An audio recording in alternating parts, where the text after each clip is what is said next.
That's exactly why we use not alone stories or stories. As we know, when we were kids, we used to listen to stories, and stories were a way to pass information.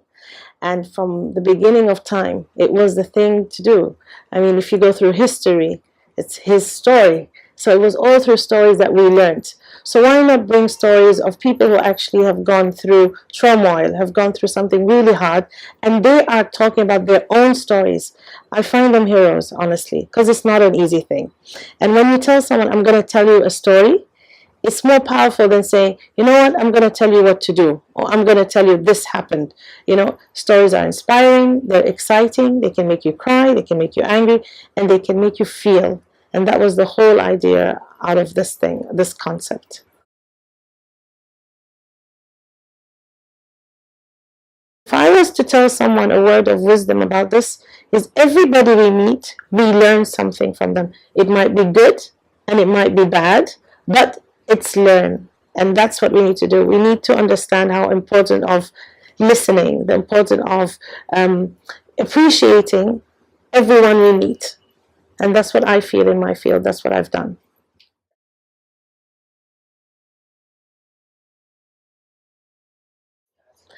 I honestly think closure is very important.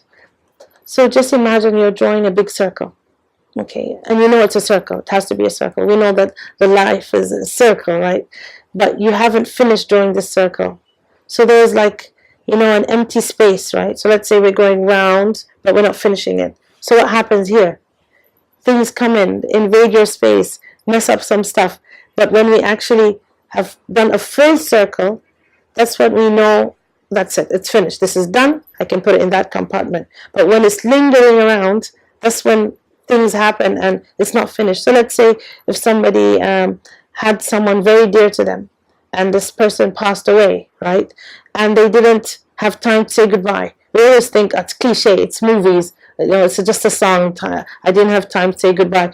It's very important. And a lot of times with my clients, what we do is we say, okay, what other way can we actually say goodbye to this person? Seeing that you didn't have time to say goodbye, and we look for solutions.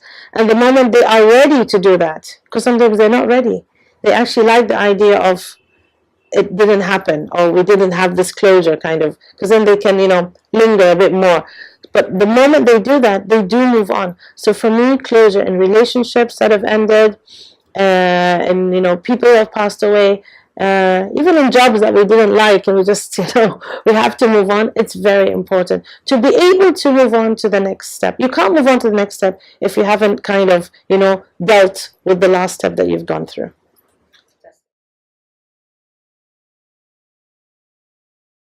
A lot of people go through depression. A lot of people go through anxiety, panic attacks, all of this stuff, right? Panic attack, actually, no, I would say that's now going to the next step. It's very simple. It's when you feel you cannot balance anymore. So it's very normal for us to go through all these symptoms. And if somebody tells you that I've never gone through it, there's something really wrong with that person. The difference between that and the person who now needs to seek help is they have lost the balance. So let's say we have an anxiety and and our life normal. It's okay, I get a problem from life, I get an anxiety, and then I balance it. I do something. I get a problem, and therefore, it's different. I get a problem, and anxiety, and then this is not working. So this mechanism now is not working. I need to find another one. This is when I say, now you need to see a therapist. And a lot of people say, what do I go and do with a therapist? She's just going to talk and take my money, and that's it. If it's a private sector, of course. I'll just go to my friend. My friend is a good listener. My mom, my uncle, he's a good listener. My aunt. But it's different. Your aunt, your friend, these people are connected to you emotionally. A therapist is not connected to you emotionally. The therapist is doing their job and they are guiding you.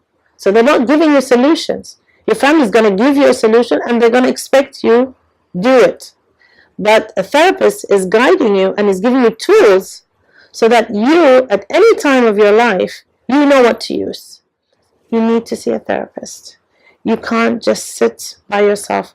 I mean, this kind of science is made for you. It doesn't mean you're weak. It doesn't mean you can't think. You just need assistance. and then you just glide, you fly.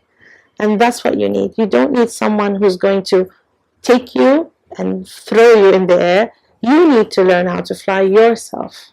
And that is the concept of, things that happen in life and the time for change. I will go back to the sentence that you have to always remember that change will only begin with you. If you have not decided, it will not happen.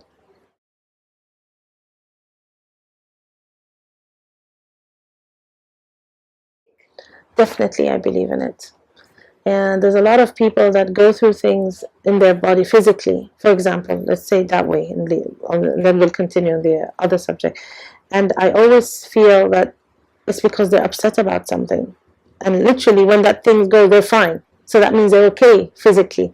So when you connect with your body, your mind and your body, and you know what's going on, and you know how to deal with it, you're definitely on the right path. Because as we know, the mind is the center of everything. So if you're able to deal with that, everything else gets better. So imagine you have two together. That will complement, right? So definitely it's connected. And that's why in the clinic we do meditation, hypnosis, yoga. Yoga is for the mind as well. And that's the kind of approach that we would deal with.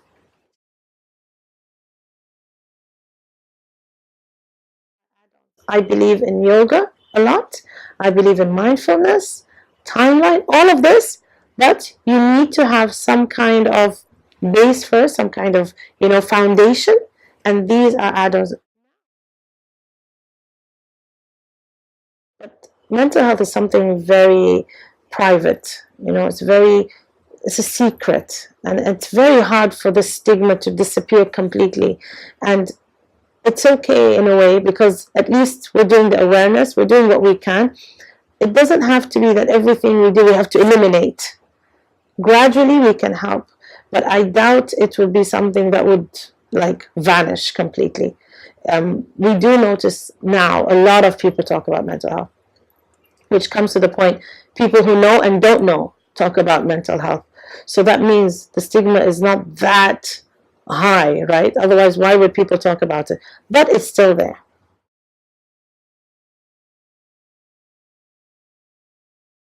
Yeah, definitely. You know the saying, practice what you preach. It would be really odd if I didn't. Even through study, I did therapy. And actually, even before studying, I actually went to a therapist. And that was one of the times where I actually said, this is something I want to do in my life. This person actually helped me, and I want to help people too. A lot of people will say, no, you shouldn't say you go to them, there's something wrong. But then I'm telling people to do it. So what is this? But as a therapist, you kind of need to find that outlet. You need to release to be able to input again.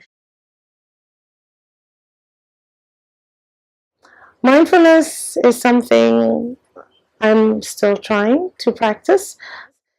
I noticed I was running the whole time.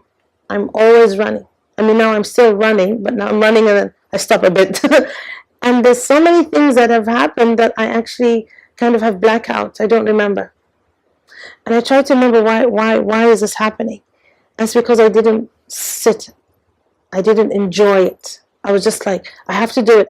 You know what? Let me try this mindfulness thing. And I'm not saying that I'm practicing it 100% to tell you the truth, but it actually is nice. And I noticed there was a lot of people around me who were practicing it, and I didn't know. No, I want to enjoy.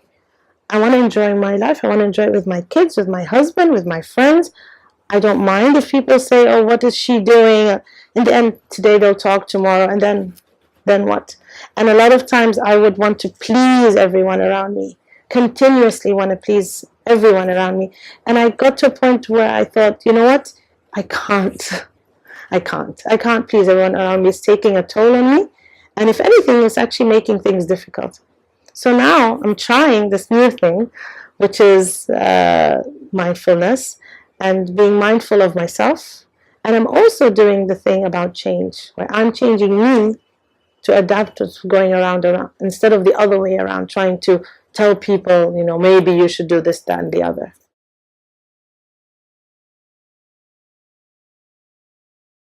Live the moment and change yourself first before you change others.